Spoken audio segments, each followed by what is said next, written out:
Hello and welcome to section 2 of chapter 14 in psychology, the major motives of life. Oh boy, today we're talking about the erotic animal, the motives for sex. So let's talk about sex, baby. This will probably be the only time you don't get a lot of jokes.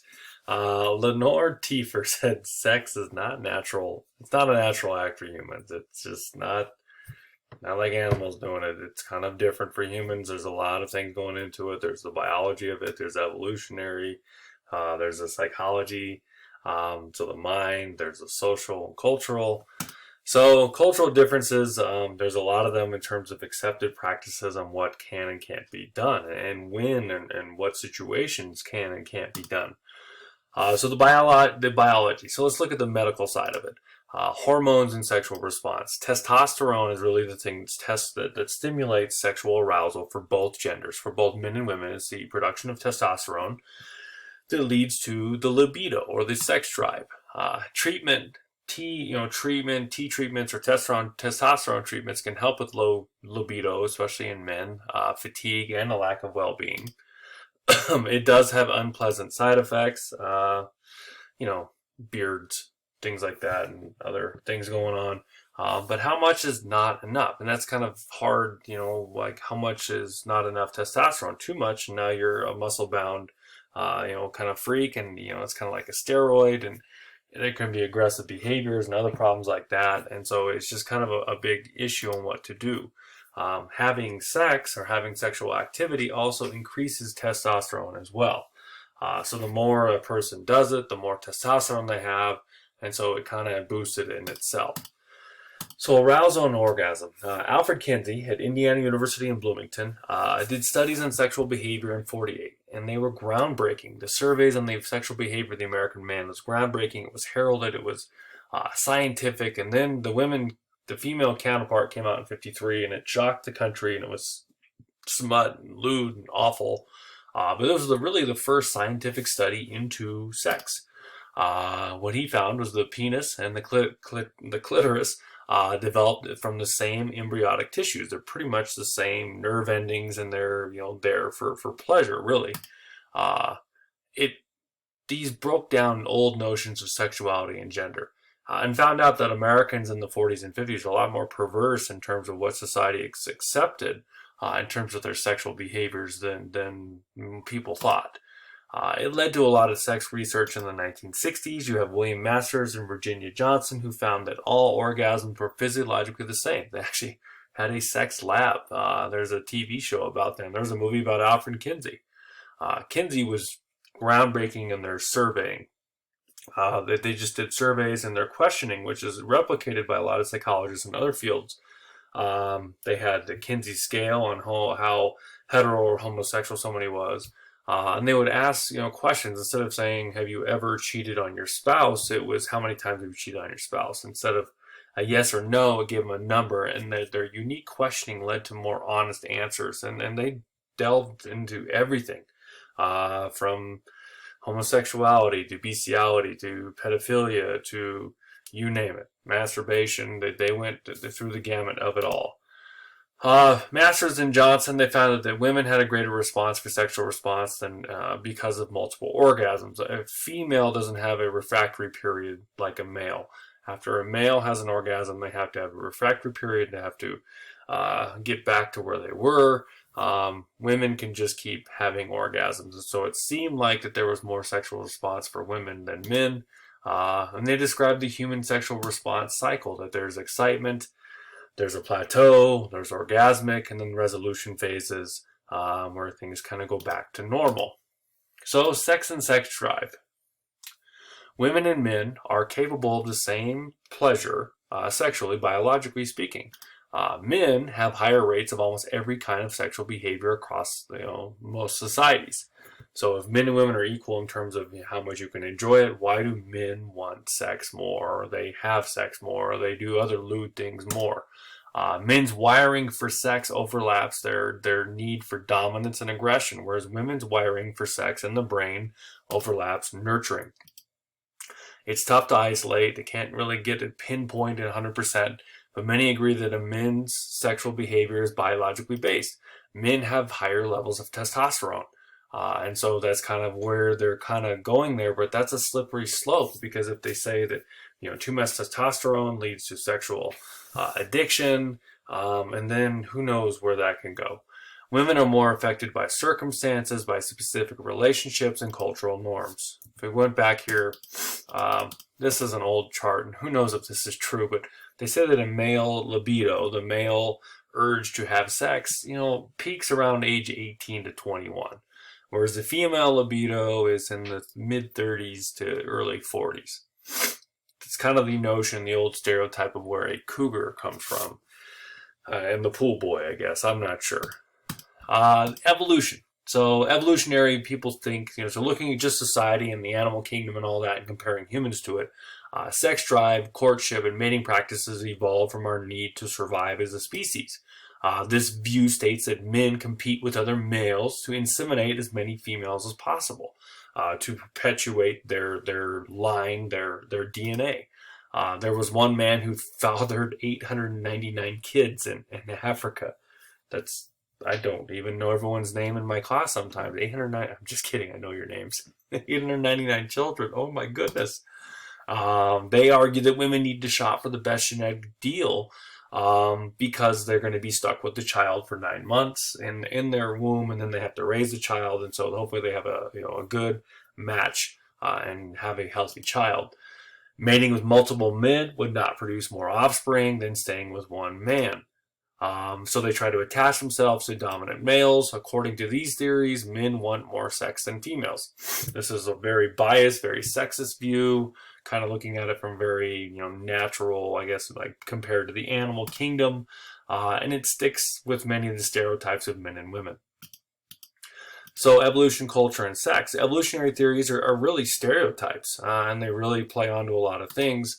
In many species, females are sexually active, and so that's not even just humans, but they're just having sex and enjoying it. Women have sex in the human race when they're not ovulating. Women can have sex when they're pregnant, and so it's obvious they're not just doing it to have babies. There's something more behind it for human sexuality. Human sexual behavior is varied, it's very changeable. Attitudes and sexual practices can change rapidly. In some cultures, like in Hindu culture, it is a duty. This is a temple to sex in India that they have here. These statues. It is a religious duty to have pleasure in sex. It's a sutra actually, and so that's one of your religious duties. And so there's a handbook for it called the Kama Sutra, to teach people to have more pleasure in sex because it is their duty according to their culture. So if we look at things variance on culture, this is the average age when people first have sex. And you can see that at China and India, it's around 23 years. The Nordic countries here are getting a little early. The United States is around 18 years. There's not data in a lot of places. The duration of average intercourse in minutes. Oh boy. This is sponsored by Durex. Let's just skip that. Never mind. World happiness rankings. And so this one's kind of interesting. The most happy countries are the Nordic countries, maybe because they're having sex earlier. Sorry. Maybe it's socialism. I don't know. But if you also compare it to least sexually satisfied countries, Japan, France, Hong Kong, Thailand, Singapore, Italy, Germany, and Malaysia. Once again, sponsored by Durex. They make prophylactics, sorry. All right, so the biology of it. So a meta-analysis of 530 studies and 270,000 individuals showed that American attitudes are changing from 43 to 1999. I don't even have this new century, but especially among girls and young women. The approval of premarital sex from 1943, only 12% of young women approved of premarital sex. 1999, 73% did. Young men, it went from 40 and 43 to 79% approved of it in 1999. The average age of first intercourse in the United States dropped from 19 to 16.9 in males, 17.4 in females. Those are current. Teenage pregnancy rates have dropped drastically from the 50s, where it was 18.8 out of 1,000 in 2001, 2017. 1991 was the worst, 62 out of 1,000. Marriage, though, has lost importance for many. It used to be, you guys know it. So and so and so and so sitting in a tree, Kissing. First comes love, then comes marriage, then comes the baby and the baby carriage. That little rhyme taught you how you're supposed to find love and then get married and have kids.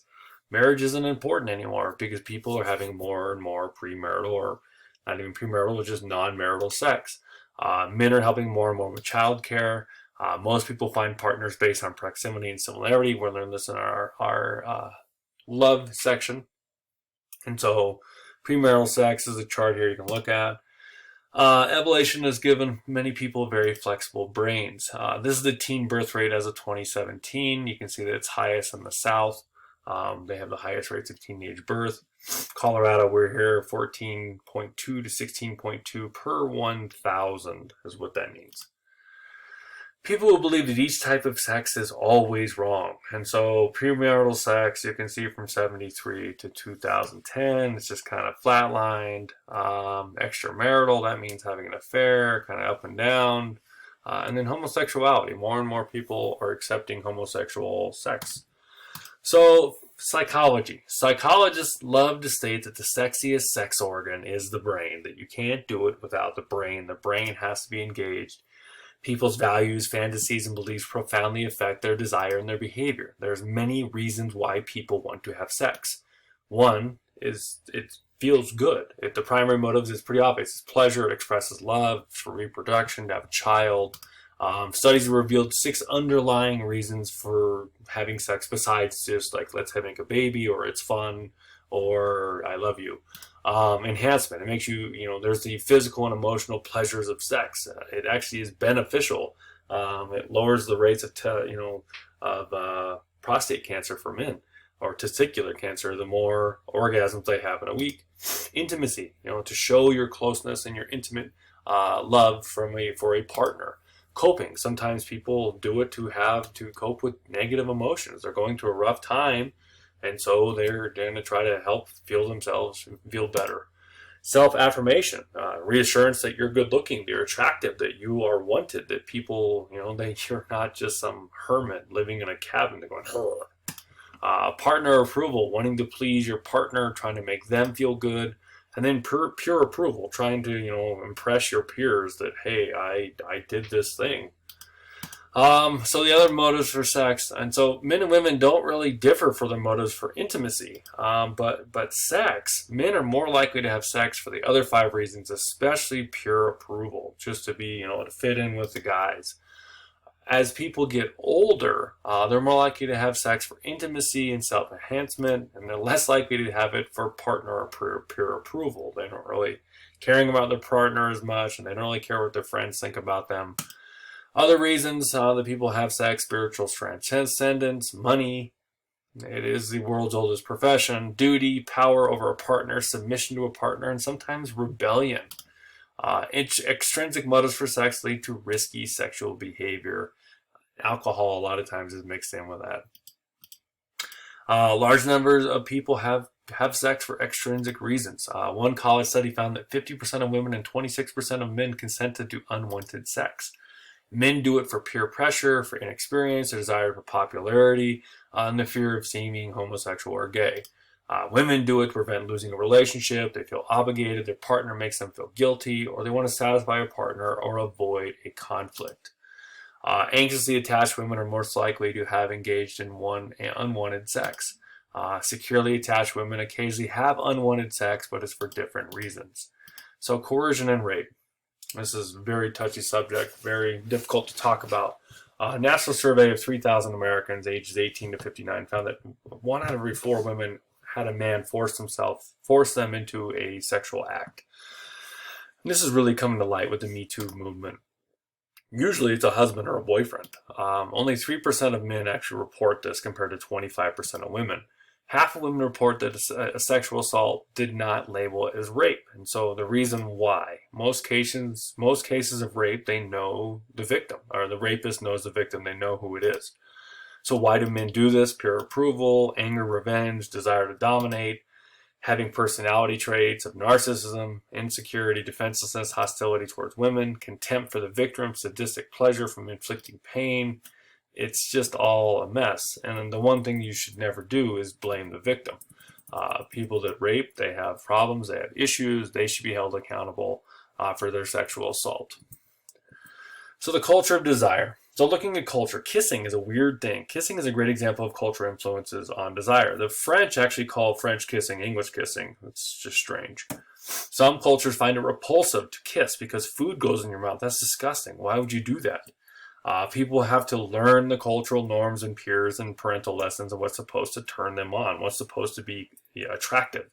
The mucus queen here is from the movie Billy Madison. The lady blows her kid's nose and then takes the tissue and rubs it on her chest, and it's supposed to be erotic. And Billy Madison calls her the mucus queen. They also learn what activities are erotic and how to have a pleasurable sexual relations. This stuff has been instilled in your minds since you were a kid, and I'll show you how in just a second. Men find women's ankles arousing in countries where they have to cover up, places like Saudi Arabia and Iran and places like that. Oral sex is a bizarre sexual deviation in a lot of places. In fact, it's illegal. It's sodomy in a lot of places, while others think it's supremely desirable. Some people think it's more desirable than actually having sex. Sex can be seen as being joyful and beautiful, or ugly and dirty and sinful. It all depends on culture. There's scripts, how it's supposed to go. Gender roles determine one's sexual script, how men and women are to behave in sexual situations. And the Me Too movement is kind of changing this script. Used to be in our culture that the man had to make the first move most of the time. And so now there's this, you don't want to have any unwanted sexual touching. And so there's, permission that needs to be granted, and things need to make sure that it's, that both sides consent. Gender, age, religion, social status, peer group, cultural factor, all factor into what the sexual script will be. Boys try to impress other males by valuing physical sex, vigorous sex. Girls learn to value relationships and make themselves attractive. That pressure has been on. We've talked about in other chapters. Gays and lesbians have scripts as well in terms of how sex is supposed to play out. Economic factors determine the scripts too. So here, childhood, just a little briefly.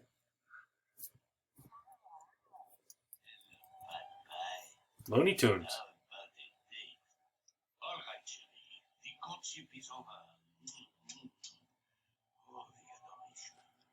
Pepe Le Pew needs to be locked up. Here, Tom and Jerry.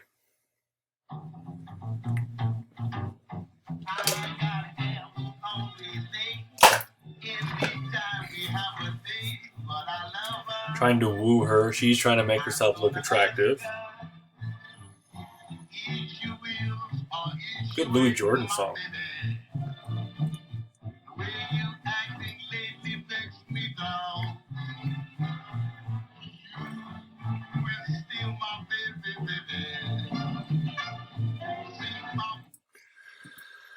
All right, homosexuality. Big question. Are you born homosexual or do you become homosexual? Children of gay parents do not become gay. That alone should just end the argument, but it doesn't. Biologically, experiments, homosexual behavior has been documented in over 450 different species. It is moderately heritable, particularly in men, but a large majority of gay men do not have any close gay relatives. Siblings, including twins, are overwhelmingly likely to be heterosexual. Tests on studies have been done on specific areas of the brain and exposure of androgens in the womb for girls. They don't know. Nothing's conclusive, but everything points to people are born gay. There's one new line of research that investigated the link between prenatal events and homosexuality. And one thing that they found was being gay rises among men with the number of older brothers they have. So the more boys that come out of the womb, the more likely one of those boys is going to be gay. It's almost like the womb runs out of testosterone or androgens. Not really sure. The brother effect has been linked to those raised in different households as well. It doesn't correlate with stepbrothers and adopted brothers, so there's something with biological brothers. Each older brother increases a man's odds of being gay by 28 to 48%. Finding a single origin is complicated because sexual identity and sexual behavior take different forms. I mean, you guys know with all of our different genders and everything that's going on in our country and in the world in terms of sexuality, we don't know. Homosexual prisoners adopt gay behaviors because of a lack of heterosexual opportunities for sex. Prisoners, once they get out, are no longer gay. Some cultures have teenage boys go through a homosexual phase but don't define themselves as gay. Not all gay men are feminine. Not all lesbians are masculine or the stereotype of that they are with their haircuts and things like that. Some women lead lesbian lifestyles while they're in school. There was an old saying in college, lug, lesbian until graduation. In Lesotho, women have intimate relations with women, but they don't define themselves as lesbian. Many gays and lesbians support biological research to support being born gay. Some are opposed to it because it would be a biological defect that possibly could be eradicated through gene therapy and altering DNA. Many groups who think homosexuality is a learned behavior think that you can unlearn it. There's the pray away you're gay. That is very controversial and illegal in a lot of places in this country. The science simply isn't there to support this. In Illinois and 4 states have banned gay conversion therapy for minors.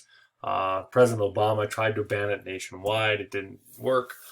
Sexual orientation will continue to be an issue as long as people are morally opposed to it. It is no longer a psychological disorder. It was in the APA guidebook. It is not a disorder because there's no need for a cure for it, but it was in the big DSM book for a long, long time. That's all I have. Sorry, that was a long time. Hope you have a good time. If you have any questions, let me know.